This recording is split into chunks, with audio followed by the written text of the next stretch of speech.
welcome to tonight's A Moment to Pause along life's trail. It has really turned cold down here in the south in the last few days, and it has rained continuously for 3 days. It has not stopped. It's been a very, very cold rain, and when you open the door to go outside, it's just like walking into a freezer. Of course, I've got the fire going, and it feels pretty good in here tonight. What I want to talk about tonight is life's problems. Life's problems come in all shapes, sizes, and forms. So let's go to Jeremiah 32:17, and we'll get started. O Lord, behold, thou hast made the heavens and the earth by thy great power and stretched out arm, and there is nothing too hard for thee. A few days ago, I heard a person on YouTube preaching about and downing what is called New Age ideas. Now, he claimed to be some kind of minister that knew everything about everything. First of all, I personally think he needs to read the Bible himself so that he might have a clue about what he was talking about. He was down in positive thinking, having positive thoughts, as well as negative thoughts and negative thinking. Now, Norman Vincent Peale was known highly and regarded worldwide for his ministry that was of the power of positive thinking. Later on, another minister, Robert Schuller, built a worldwide ministry on his adaptation, I'll say it right in a minute, of that same idea, possibility thinking, or becoming a possibility thinker. I used to watch his Hour of Power every Sunday morning, and even became a television member of his church, the Crystal Cathedral.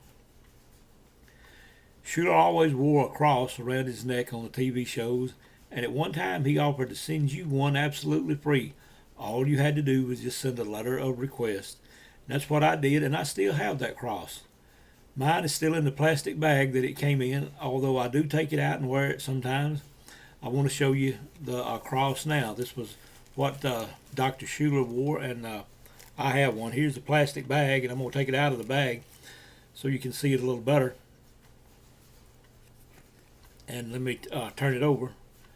I'm sure you can't see it on camera, but on the back side is inscribed the Possibility Thinker's Prayer, or the Possibility Thinker's Creed, as it is sometimes called now. And that reads, when faced with a mountain, I will not quit. I will keep on striving until I climb over, find a pass through, tunnel under, or simply stay and turn the mountain into a gold mine with God's help. Amen. Now, something else I would like to mention here is that this prayer may have been affected by what is called the Mandela effect. I looked the prayer up on the internet last night while I was getting this particular devotional ready, and it is completely different now than what is inscribed on the back of this cross or necklace that I have.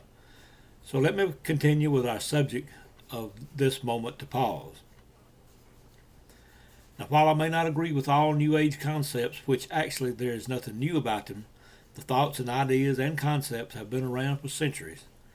And this so-called minister, or a jackleg preacher, as old people used to call people like this, if he would have done a little research, his homework, he would have known that.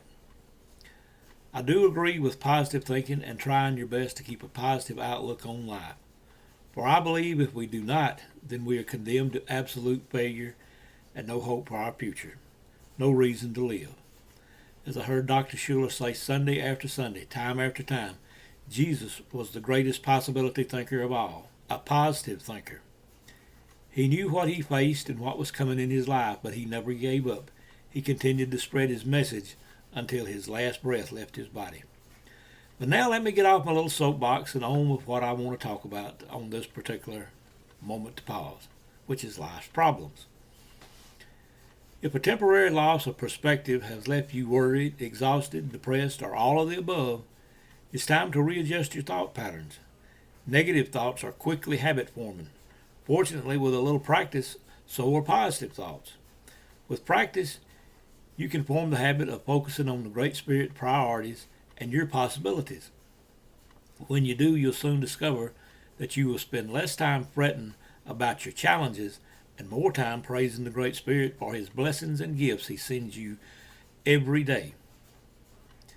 When you call upon him and when you seek his will, he will give you wisdom and perspective. When you make his priorities your priorities, he will direct your steps and calm your fears. So today and every day from now on, pray for a sense of balance and perspective. And remember, no problems are too big for the Great Spirit, and that includes yours. The Great Spirit has plans, not problems, for your life.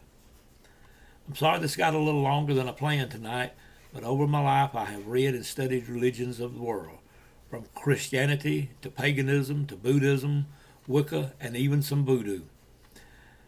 Anything else that I could lay my hands on.